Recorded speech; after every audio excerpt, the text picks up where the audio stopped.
कैकेयी पहुंचकर भरत अपने भाई शत्रुघ्न के साथ आनंद पूर्वक अपने दिन व्यतीत करने लगे।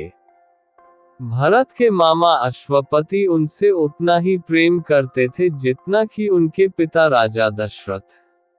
मामा के इस स्नेह के कारण उन्हें यही लगता था मानो वे ननिहाल में न होकर अयोध्या में हो। इतने पर भी उन्हें समय समय पर अपने पिता का स्मरण हो आता था और वे उनके दर्शनों के लिए आतुर हो उठते थे। राजा दशरथ की भी यही दशा थी।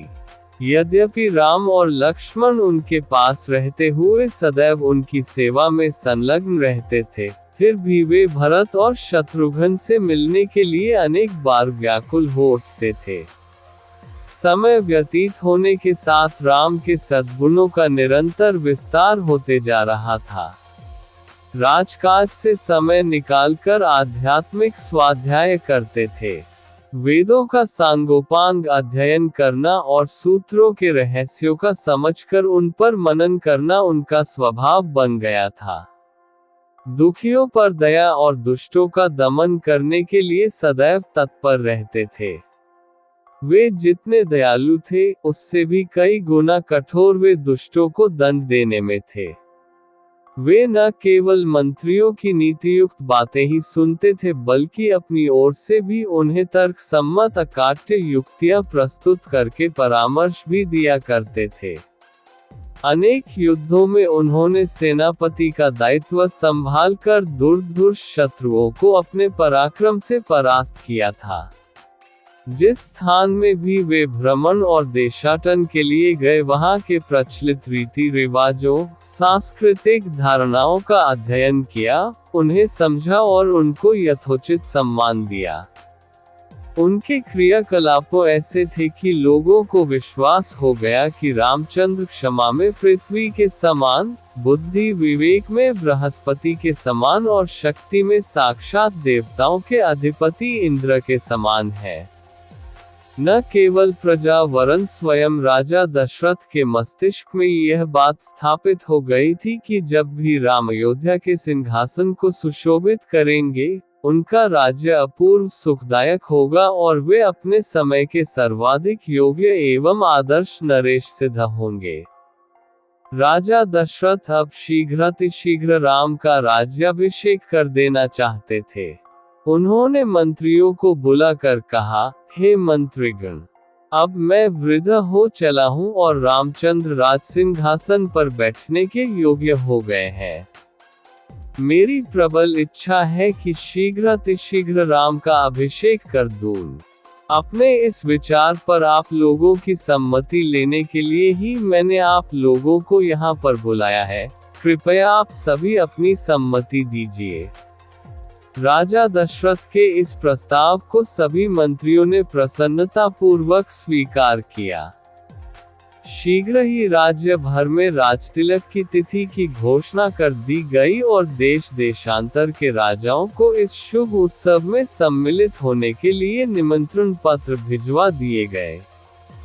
थोड़े ही दिनों में देश देश के राजा महाराजा, वनवासी ऋषि मुनि, अनेक प्रदेश के विद्वान तथा दर्शकगण इस अनुपम उत्सव में भाग लेने के लिए अयोध्या में आकर एकत्रित हो गए।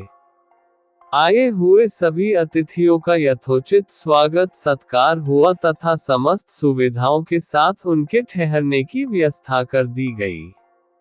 निमंत्रण भेजने का कार्य की उतावली में मंत्रीगण मिथिलापुरी और महाराज कैकेयी के पास निमंत्रण भेजना ही भूल गए। राजतिलक के केवल 2 दिवस पूर्व ही मंत्रियों को इसका ध्यान आया। वे अत्यंत चिंतित हो गए और डरते डरते अपनी भूल के विषय में महाराज दशरथ को बताया। ये सुनकर महाराज को बहुत दुख हुआ, किंतु अब कर ही क्या सकते थे। सभी अतिथि आ चुके थे, इसलिए राजतिलक की तिथि को टाला भी नहीं जा सकता था। अतएव वे बोले, अब जो हुआ सो हुआ, परंतु बात बड़ी अनुचित हुई है। अस्तु वे लोग घर के ही आदमी हैं, उन्हें बाद में सारी स्थिति समझाकर मना लिया जाएगा। भरत और शत्रुघ्न अपने ननिहाल में समय का आनंद उठाते हुए प्रेम और स्नेह से भरे वातावरण में दिन व्यतीत कर रहे थे। भरत के मामा अश्वपति उन्हें अपने पुत्र की तरह ही स्नेह करते थे, जिससे भरत को ऐसा अनुभव होता था जैसे वे अयोध्या में ही हों। परंतु वे अपने पिता राजा दशरथ के प्रेम में भी बंधे थे और उनके दर्शनों के लिए व्याकुल हो उठते थे।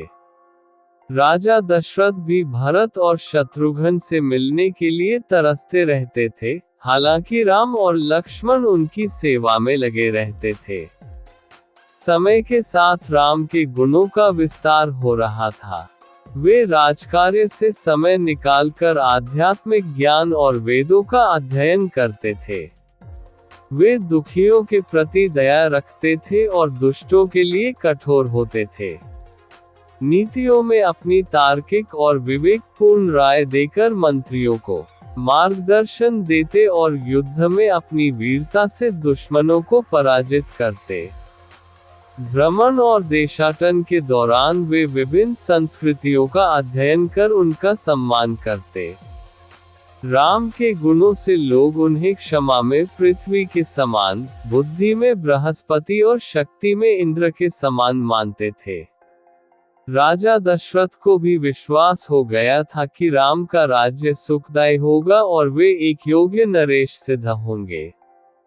राजा दशरथ शीघ्र ही राम का राज्याभिषेक करना चाहते थे, जिसे उनके मंत्रियों ने भी सहर्ष स्वीकार किया। इसके बाद पूरे राज्य में राज्याभिषेक की घोषणा कर दी गई और अन्य राजाओं, ऋषियों, मुनियों और विद्वानों को निमंत्रण भेज दिया गया। सभी अतिथि अयोध्या में एकत्रित हो गए और उनका आदर सत्कार किया गया। किंतु निमंत्रण भेजने में उतावले मंत्री मिथिला और कैकेय के राजाओं को निमंत्रण भेजना भूल गए। ये ध्यान आने पर उन्होंने भय से राजा दशरथ को ये बात बताई। दशरथ ने दुख जताते हुए स्थिति को समझकर कहा कि अब राजतिलक को टाला नहीं जा सकता, अतः बाद में उन्हें समझाकर मना लिया जाएगा।